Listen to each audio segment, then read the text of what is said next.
নমস্কার, আমি অনির্বাণ বাংলা রাজনীতিতে আপনাকে স্বাগত। গত কয়েক বছরে দেখেছি তৃণমূল কংগ্রেস তার পরিসর রাজ্যের বাইরেও বাড়ানোর চেষ্টা করেছে, অর্থাৎ অন্য রাজ্যেও নিজের উপস্থিতি জাহির করার চেষ্টা করেছে। অর্থাৎ একটি স্টেট পার্টি থেকে একটি ন্যাশনাল পার্টিতে রূপান্তরিত হওয়ার চেষ্টা করেছে। এই চেষ্টাটা কেন ছিল? এই চেষ্টাটা এর জন্যই ছিল, মমতা ব্যানার্জি একটা সময় চাইছিলেন তিনি বিরোধীদের মুখ হয়ে উঠবেন এবং দেশে বিরোধী রাজনীতির যে পরিসর, সেই পরিসরটা তিনি দখল করবেন, যে জায়গাটা এখন কংগ্রেসের হাতে আছে। এবং মনের মধ্যে একটা সুপ্ত বাসনা ছিল যে মমতা ব্যানার্জি সুযোগ আসলে প্রধানমন্ত্রী হবেন। কোনোভাবে বিজেপি যদি 272 সিটের নিচে নেমে যায়, তাহলে একটা জোট সরকার তৈরি করে মমতা ব্যানার্জি বিরোধীদের মুখ হিসাবে একটি জোট সরকার তৈরি করে সেই জোট সরকারের প্রধানমন্ত্রী হবেন। এর কয়েকটি রাজ্যে তৃণমূলের পরিসর বাড়ানোর চেষ্টা করেও মমতা ব্যানার্জি কিন্তু ব্যর্থ হয়েছেন।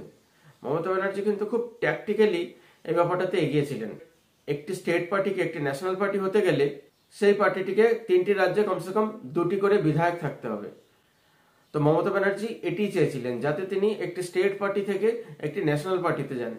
তার জন্য তিনি প্রথম যেটা করেছিলেন, যে ছোট ছোট রাজ্য যেগুলো, সেই রাজ্যগুলোতেই যদি পদার্পণ করা যায় তাহলেই কাজ হয়ে যাবে। সেই রাজ্যগুলো একটি সম্পূর্ণ রাজ্য, কিন্তু মেহনত কম, তো অল্প পরিশ্রমে সম্পূর্ণ মূল্য পাবেন। এইভাবেই তিনি গোয়া, ত্রিপুরা, আসাম এই রাজ্যগুলিতে তৃণমূলের ফুটপ্রিন্ট বাড়ানোর চেষ্টা করছিলেন। কিন্তু এই চেষ্টায় তিনি মুখ থুবড়ে পড়েছেন, সেটা বোঝাই যাচ্ছে। কারণ গোয়াতে যে পয়সা খরচা করেছেন, বা আসামে যে পয়সা খরচা করেছেন, বা ত্রিপুরায় যে পয়সা খরচা করেছেন, সব তার জলে গেছে।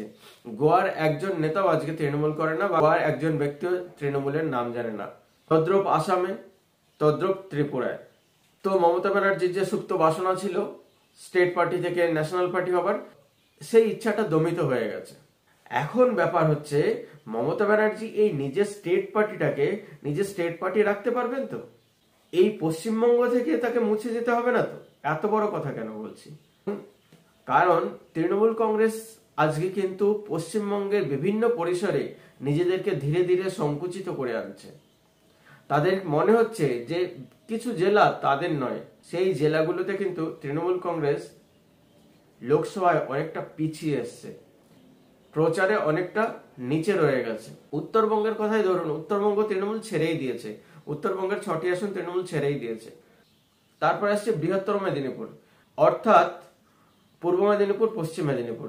পূর্ব মেদিনীপুর, পশ্চিম মেদিনীপুরের যে 5টি আসন, এই 5টি আসন 2019 পর্যন্ত তৃণমূলের দখলে 4টি আসন ছিল, কিন্তু এবার মেদিনীপুর তৃণমূলের হাতছাড়া হতে দেখা যাচ্ছে এবং চারিদিকে তার স্পষ্ট ইঙ্গিত রয়েছে।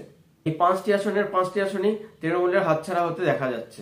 বাঁকুড়ার 2টি আসন, এই 2টি আসন তৃণমূলের হাতছাড়া ছিলই, এই 2টি আসনও এবারও এই 2টি আসন তৃণমূলের হাতে আসবে না।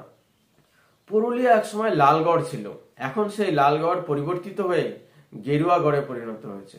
পুরুলিয়ার মানুষ কিন্তু তৃণমূলকে ফিরিয়ে আনছে না, তৃণমূলকে চাইছে না। তদ্রূপ ঝাড়গ্রামেও কিন্তু লালগড় ছিল, ঝাড়গ্রামের লালগড় কিন্তু গেরুয়াগড়ে পরিণত হয়েছে। তারপরে আসছে বীরভূম, অনুব্রতহীন বীরভূম তৃণমূলের হাতের বাইরে চলে গেছে। অনুব্রত সমকক্ষ কোনো স্থানীয় নেতা তৃণমূলের সুপ্রিমো মমতা ব্যানার্জি তৈরি করতে পারেননি। কারণ একটা অনুব্রত একদিনে তৈরি হয় না, একটা অনুব্রত তৈরি হতে 15-20 বছর সময় লাগে। এবং অনুব্রতর যে স্থানীয় হ্যান্ডগুলি ছিল, বকটুই কাণ্ডের পরে কিন্তু সেই হ্যান্ডগুলো সব বন্ধ হয়ে গেছে, সেই হ্যান্ডগুলো কিন্তু সব বসে গেছে। যার জন্য বীরভূমকে মমতা ব্যানার্জি যেভাবে ক্যাপচার করে রেখেছিলেন অনুব্রতের মাধ্যমে, এবং অনুব্রত তার সাগরেদদের মাধ্যমে ক্যাপচার করে রেখেছিলেন, সেই অনুব্রত নেই আজ, সেই অনুব্রত আজ নেই, এবং অনুব্রতের হাতগুলো আজকে নেই।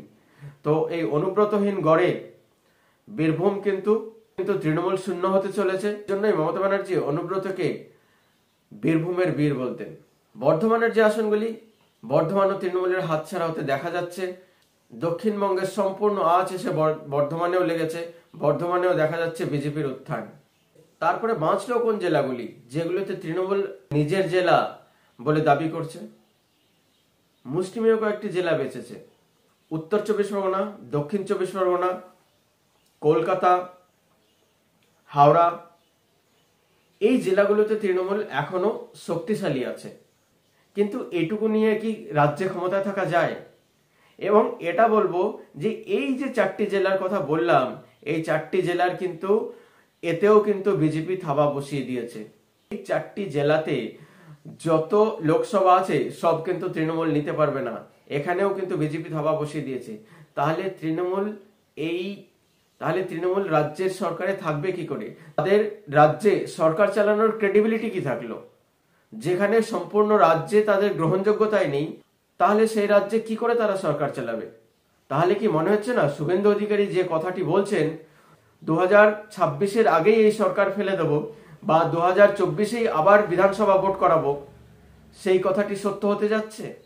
আর বন্ধুগণ, আর একটা কথা বলি, আজকে যে বীরভূম তৃণমূলের হাতের বাইরে চলে গেছে, এর স্ক্রিপ্ট কিন্তু 1.5 বছর আগেই লেখা হয়ে গেছিল। হয়তো মমতা ব্যানার্জি তখন ধরতে পারেননি, কিন্তু এখন বুঝতে পারছেন। তাহলে শুভেন্দু অধিকারীর কথাই কি সত্যি হতে যাচ্ছে? এখন সেই সময়ের অপেক্ষা। বন্ধুগণ, আমার এই ভিডিওটি কেমন লাগলো, এই বিশ্লেষণটি কেমন লাগলো কমেন্টের মাধ্যমে অবশ্যই জানাবেন। আর উৎসাহ বর্ধনের জন্য লাইক করুন, শেয়ার করুন, সাবস্ক্রাইব করুন, সঙ্গে রাখুন, দেখতে থাকুন বাংলা রাজনীতি। ধন্যবাদ।